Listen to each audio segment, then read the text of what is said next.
د یو ملګری تپوس کوي السلام علیکم ورحمت الله وبرکاتو. زموږ دلته کالج کې څه کسان دي هغوی موږ نه تپوس کوي چې تاسو وایئ چې دا هر څه الله پیدا کړي، د دې خالق الله دی، نو الله چا پیدا کړی، دغه خالق څوک دی؟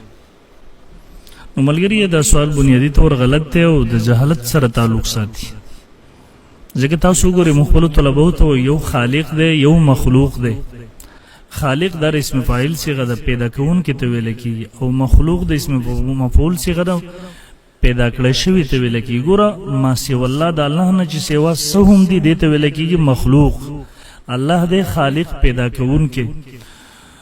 نو دلته دا ملګری چې کوم سوال کوي چې زمانه څوک تپوس کوي یو دهري یو ملحد، نو د غلط فهمۍ شکار دی، غلط بیانې نه کار اخلي. ځکه چې ګوره الله خو خالق دی او دی چې کوم سوال کوي در مخلوق په باره کې کېدی شو، نو دلته ګوره در خالق نه مخلوق جوړ کو دغه قسم سوال کوي. نو خو خالق دی پیدا کوونکی دی، دغه په باره کې دا قسم سوال نشي کېدی چې هغه چا پیدا کړی. دا سوال خو د مخلوق په باره کې کېدی شي چې هغه چا پیدا کړی، ځکه هغې پیدا کوونکی څوک شته دی.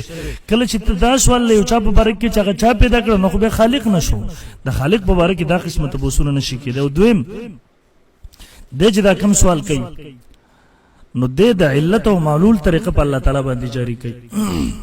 دې چې وایي نعوذ بالله خدای چا پیدا کړی، الله چا پیدا کړی، نو د دې بس علت وي او هغه چې چا پیدا کړی د هغې بس علت وي. مثال زه په یو کرسۍ ناست یم، د دې د وخت پیر دا په بله کرسۍ باندې راټینګه ده، هغه بله کرسۍ په بله کرسۍ باندې راټینګه ده، بله کرسۍ په بله کرسۍ راټینګه ده. نو یو دغسې کرسۍ په کار ده چې د هغې څلور خپې پوره وي او ودرېږي. نو دا سلسله به هغه وخت ودرېږي چې کله پوره کرسۍ ومنلی شي. همدقسې چې کله خالق ومنې، نو د مخلوق دپاره نو بیا د هغه خالق په باره کې دا سوال کول چې دا چا پیدا کړی دی، د هغې دپاره بیا بل خالق بنې، د هغې دپاره بیا بل خالق بنې، دا سلسله به روانې.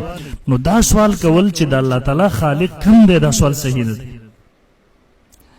ذکر د ټولو د پاره یو خالق شته، په هغه ځای به دا سلسله ودرېږي، ورنه دا سلسله هم دغسې روانه لا متنهي سلسله وي.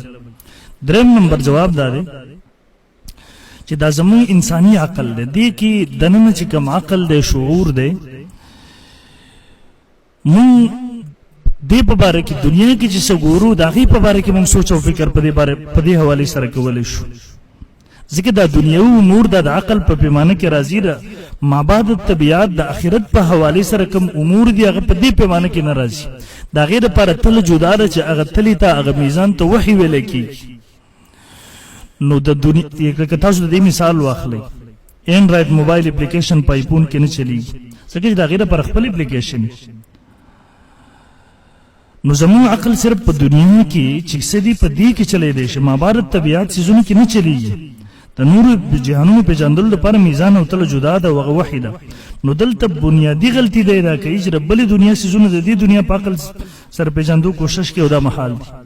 د هغه دنیا امور د دې دنیا په عقل سره نشي پېژندلی کېدی، د هغې دپاره پیمانه جدا ده، د هغې دپاره تله جدا ده. په دې دنیا په تلې سره په دغه عقل سره کله هغه نشي پېژندلی. او حدیث کې راځي د هغې په حوالې سره د هغه جهان امور هغه نه ستاسو په عقل کې راتلی شي، نه تاسو کې په هغې ډېر سوچونه وکړي، هغه نشي راتللی په دې دنیا والا سوچ کې. نو دریم نمبر غلطي دی ملګری دا یو استاذ و، د هغه نه یو شاګرد بار بار تپوس کوو الله تعالی ذات په باره کې. نو مونږ ته حکم دی د الله ذات په باره کې سوچ مه کوئ، د هغه صفاتو په باره کې سوچ وکړئ، د اسمانونو ته، ځمکو ته، غرونو ته، دریابونو، دغه مخلوقاتو ته وګورئ، دې کې سوچ وکړئ، بیا به تاسو ته د الله د لویۍ اندازه ولګېږي.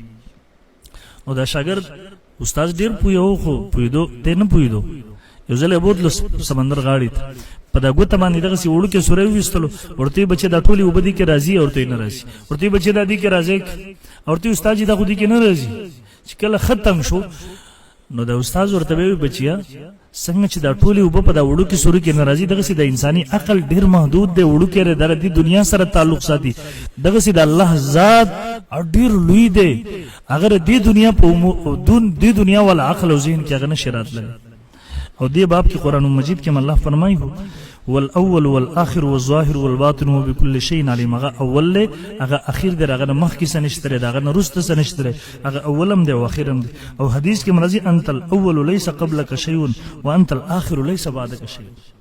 تا اولی رسول الله صلی الله علیه وسلم فرمایي یا الله تا اول ستانه مخ کې سنشتره تا اخر ستانه روست سنشتره او حدیث کې حدیث وقت په حواله سره راضی ردی کس په باره کې راضی نبی صلی الله علیه وسلم فرمایي ابو هريره رضی الله عنه راوی د بخاری شریف کې د حدیث موجود ده نبی صلی الله علیه وسلم فرمایي یأتی الشیطان احدکم فیقول من خلق کذا من خلق کذا شیطان تاسو نه یو کس راضی پلان کې چا پیدا کړي پلان کې چا تر دې زی تر دې پورې اخر ورته الله چا پیدا کړي من خلق ربک رب چا پیدا کړي فیدا بلغه فلیستعذ بالله ولینتهی نبی صلی الله علیه وسلم فرمای کله خبره دې حد ته ورسیږي نو تاسو اعوذ بالله من الشیطان الرجیم وای په الله سره پناه حاصل کړئ الله د ذات په باره کې سوچ مکوئ درې پیر اعوذ بالله وای او دا طریقه وک او بیا دنه جداش نو بهرحال حاصل خبرې داره چې دا سوال د مخلوق په باره کې کېد شي د خالق په باره کې نشي کېږي الله خالق دی دغه په باره کې دا سوال کول انتهایی جهالت دی حماقت دی قمقلتوب دی امید دی زما په جواب باندې به پوه شوي